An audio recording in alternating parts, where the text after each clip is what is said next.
حضرت زکریا علیہ السلام کی اور حضرت یحییٰ علیہ السلام کی.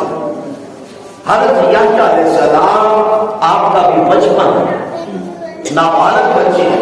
اور نابالغ بچے جو ہوتے ہیں گناہوں سے پاک ہوتے ہیں، معصوم ہوتے ہیں، کچھ بھی کرے ان کے گناہ نہیں لکھے جاتے. اب حضرت یحییٰ علیہ السلام نابالغ بچے اور حضرت زکریا علیہ السلام آپ یہ والد گرامی حضرت یحییٰ علیہ السلام کے